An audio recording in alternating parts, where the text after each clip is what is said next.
Soal nomor 1. Gagasan pokok kalimat 13 adalah kalau kita lihat kalimat 13 ini diawali oleh kata jika. Ingat, apabila suatu kalimat diawali oleh konjungsi seperti jika, karena, untuk, dan lain-lain, ataupun preposisi seperti pada, dari, dalam, dan seterusnya, berarti dari kata tersebut sampai tanda baca itu tidak ada gagasan pokok atau tidak ada subjek dan predikat. Subjek dan predikat seharusnya muncul setelah tanda baca koma. Berarti subjeknya yang ini, hakikat dan kesakralan. Predikatnya yang ini, dinilai kurang. Dengan demikian, jawaban yang tepat untuk soal nomor 1 adalah D. Hakikat dan kesakralan dinilai kurang.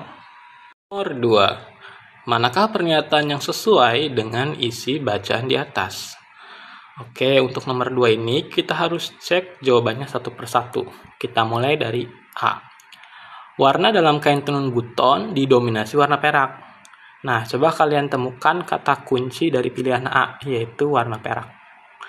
Kalau kita lihat, ini ada di kalimat ke-9, ya, warna perak. Dan kalau kita lihat kalimat lengkapnya, sementara itu motif yang lebih rumit, yaitu kumbaya, yang didominasi warna perak, dipakai oleh perempuan dari golongan bangsawan. Dengan kata lain, berarti tidak semua kain tenun buton itu didominasi warna perak. Hanya motif yang lebih rumit aja, yaitu motif kumbaya yang didominasi warna perak. Karena kalau kita lihat kalimat 6, itu ada juga yang motifnya itu warna abu-abu halus. Atau kalau kita lihat kalimat 8, itu ada motif kasopa yang nggak disebutin warnanya apa, gitu ya.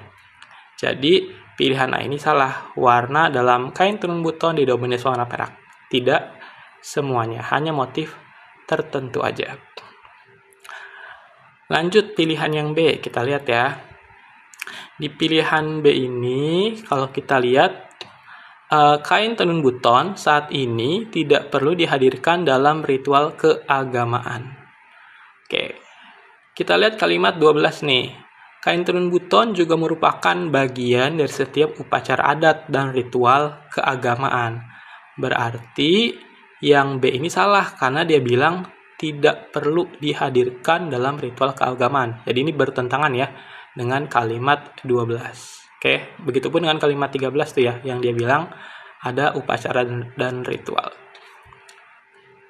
Jadi B salah. Lanjut ke pilihan C. Motif kain tenun buton melambangkan status pemakainya. Berbicara mengenai motif, ini ada di paragraf kedua ya, yang tadi ngomongin motif. Kita lihat kalimat 7. Selain itu, ada pula kain tenun yang berfungsi sebagai penunjuk strata sosial dalam masyarakat. Contohnya motif kasopa. Nah, motif kasopa ini digunakan oleh perempuan kebanyakan. Lalu ada juga motif yang lebih rumit nih di kalimat 9, yaitu motif kumbaya yang didominasi warna perak, dipakai oleh perempuan dari golongan bangsawan. Bahkan di kalimat 10 dikatakan hal tersebut menunjukkan bahwa tenun buton menjadi identitas diri bagi masyarakat buton. Dan diperjelas lagi sama kalimat 11 ya. Melalui pakaian yang dikenakan, status pernikahan dan strata sosial seorang perempuan buton dapat diketahui. Jadi pilihan C ini betul nih, motif kain tenun buton melambangkan status pemakainya. Kalau dia motifnya sederhana, berarti dia orang biasa.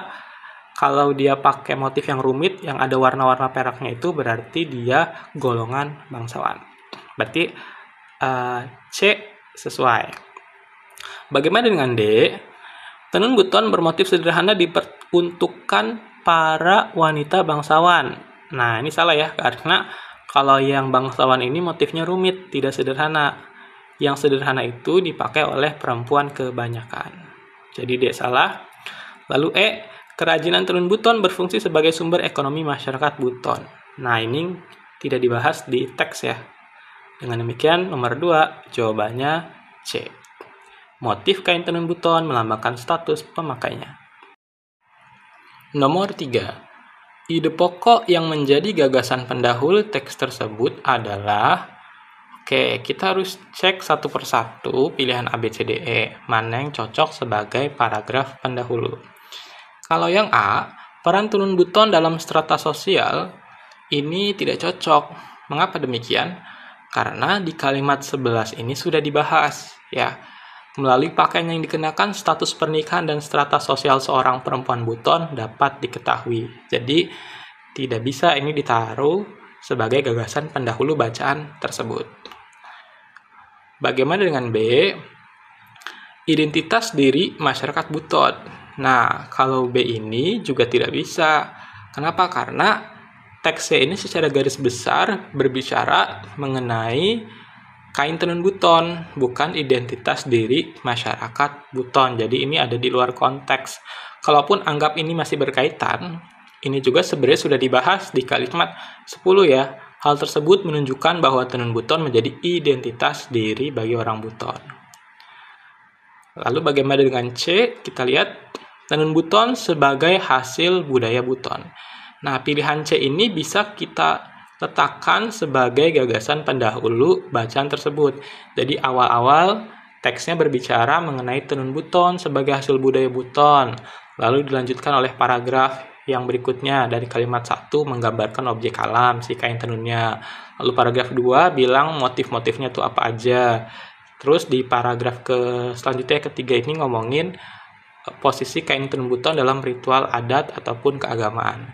Jadi C bisa kita jadikan sebagai gagasan pendahulu. Bagaimana dengan D? Kedudukan tenun buton dalam budaya buton. Pilihan D ini sudah dibahas di paragraf terakhir ya. Kedudukannya itu penting dalam ritual adat ataupun ritual keagamaan. Jadi D tidak bisa sebagai gagasan pendahulu. Lalu kalau E, ciri khas motif-motif tenun buton ini juga tidak bisa karena sudah dibahas di paragraf kedua. Dengan demikian, jawaban yang cocok itu C sebagai gagasan pendahulu tenun buton sebagai hasil budaya buton.